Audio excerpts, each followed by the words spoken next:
Un gestionnaire d'entreprise qui veut trouver ses propres solutions pour générer des résultats désirés et traverser des obstacles peut parfois avoir besoin d'aide.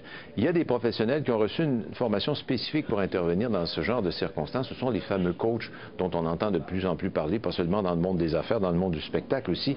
Alors, à PME en action, on aborde cette question du coaching dans l'atteinte des objectifs avec notre invité qui est Pascale Landriot, qui est présidente de Menza Coaching International. Bonjour. Bonjour. Il faut tout de suite expliquer, on dit coach, là, il y a une relation particulière. En fait, c'est un partenariat, cette relation-là. Absolument, c'est un partenariat. Puis comme vous l'aviez dit, vraiment, c'est toujours à base d'objectifs. Et c'est vraiment pour aider la personne à traverser des obstacles, à vraiment atteindre ses objectifs.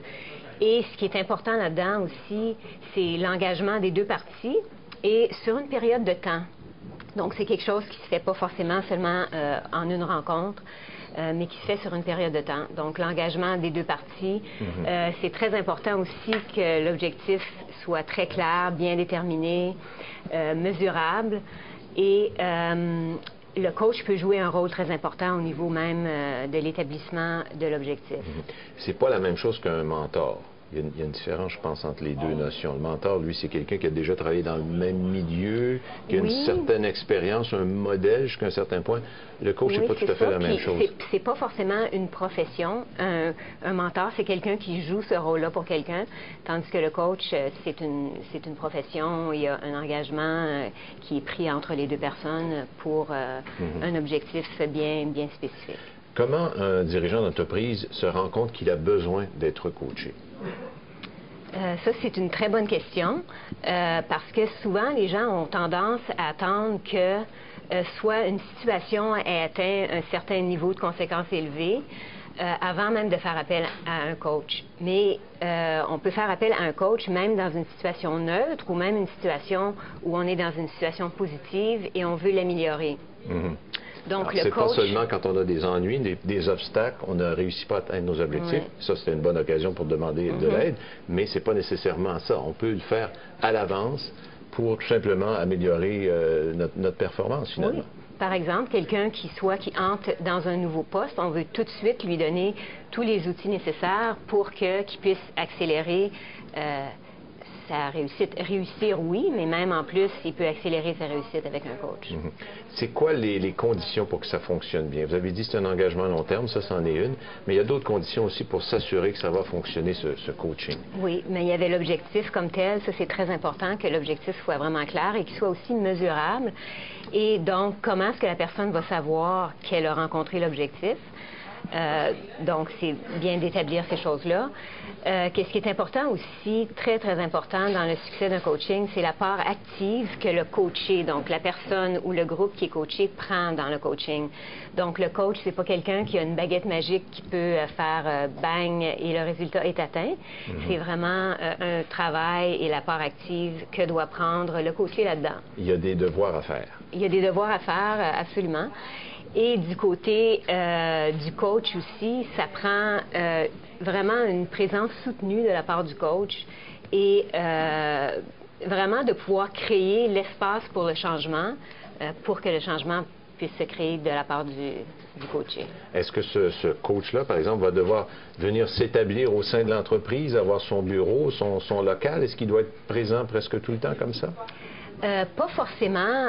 En fait, souvent, c'est mieux de sortir le gestionnaire de son environnement de travail et de venir au bureau du coach où vraiment, là, il y a un environnement très propice et il n'y a pas de dérangement. Donc, le sortir de son milieu, c'est souvent très bon, même avec des groupes.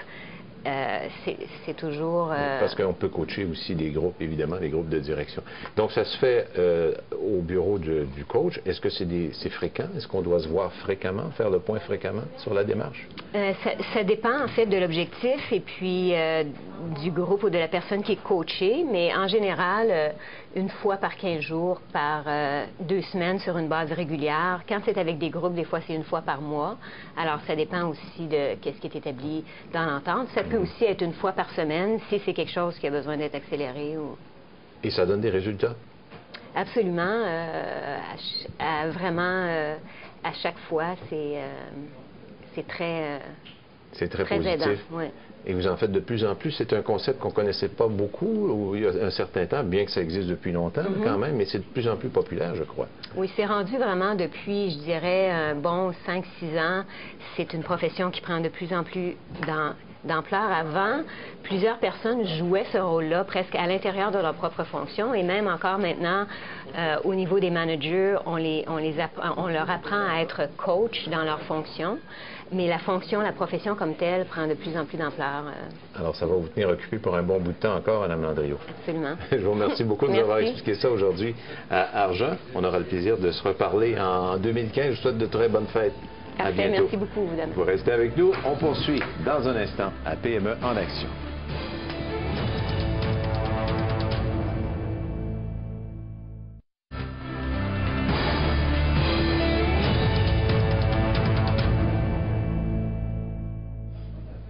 Les Québécois ont la dent sucrée, c'est bien connu, et ils peuvent maintenant se régaler avec les spécialités de la cure gourmande, le célèbre biscuitier et sucrecuitier français là, qui vient d'ouvrir un magasin à Montréal. Il faut dire que c'est le premier magasin en Amérique du Nord de ce spécialiste, et on va découvrir les produits exceptionnels qui sont maintenant offerts avec notre invité qui est Nazar Najarian, qui est président de Tétran, maître franchisé de la cure gourmande pour le Québec. Bonjour, monsieur. Bonjour, monsieur. Et votre magasin qui vient tout juste d'ouvrir, oui, à temps pour la période des fêtes. Justement, on a bien travaillé le timing. Qu'est-ce que c'est la cure gourmande? Parce que le nom est peut surprendre un peu.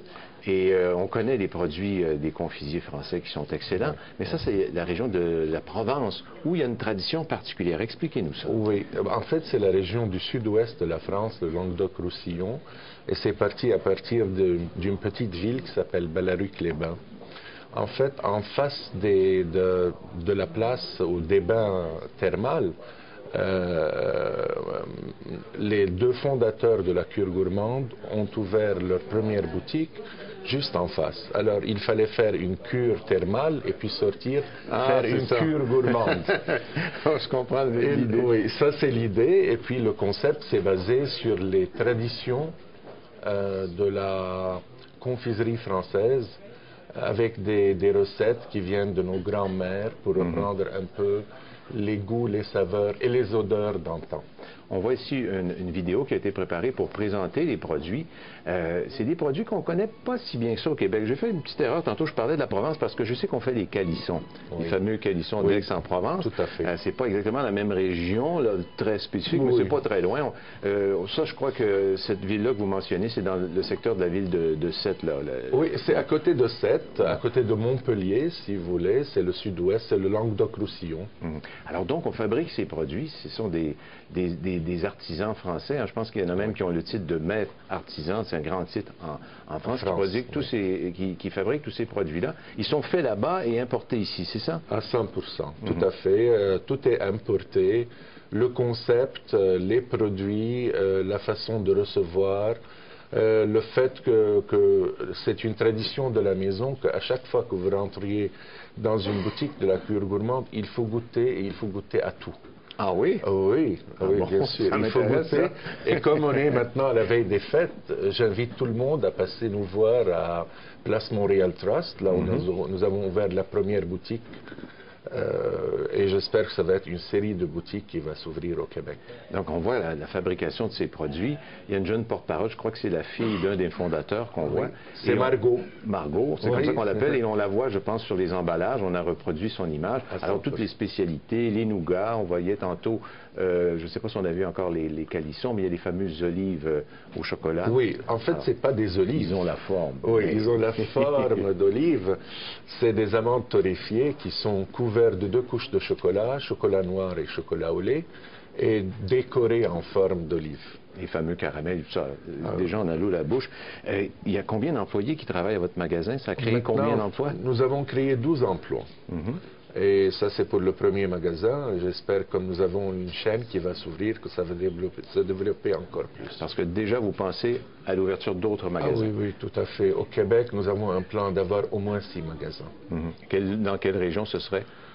À Montréal, la rive nord, rive sud, bien sûr, au centre, le vieux Montréal. Et aussi, on pense à la ville de Québec, Donc, vous avez déjà plein de projets. Oui. Parce que vous êtes convaincu que c'est gagnant, cette formule-là. Les Québécois vont adorer ça.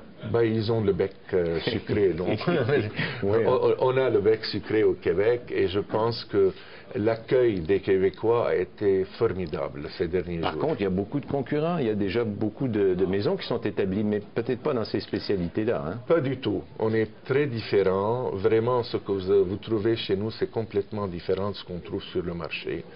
C'est la haute qualité. C'est traditionnel, c'est fait main, mais quand même c'est abordable en tant que prix. Et ça amène les saveurs et les senteurs d'autrefois. Et pour vous, le transport, ça doit être des frais importants quand même, parce que, évidemment, c'est importé de France. Oui, oui. Mais tout ce qui est de qualité, ça peut prendre un peu plus de frais, mais en fin de compte, c'est le consommateur qui va juger. Quand il va goûter la gourmandise qui est un plaisir universel, on peut être gourmand et se contenter un peu moins. C'est vrai ça. Si on a de la qualité, on se contente d'un peu moins. Très bonne façon de voir les choses. Et il faut dire que c'est de la confiserie, ça se conserve très bien. Alors les produits ne sont pas altérés pendant le transport, d'aucune façon. Non, de toute façon, nous, on transporte le tout et on conserve le tout à plus 18 degrés. Alors ça doit être toujours plus ou moins 18 degrés. Et je pense qu'on n'a pas de problème à ce niveau. Les produits sont de haute qualité, ils sont surveillés d'après un protocole bien précis et on garantit la fraîcheur jusqu'à la maison du consommateur. Et c'est très populaire dans le monde. C'est nouveau ici, mais je pense qu'il y a une cinquantaine de magasins à travers le monde déjà. Oui, à travers le monde déjà, bien sûr en France, un peu partout en France, à Paris, dans toutes les villes, mais aussi en Belgique, en Espagne, en Allemagne. Et bientôt ailleurs au Québec et peut-être au Canada.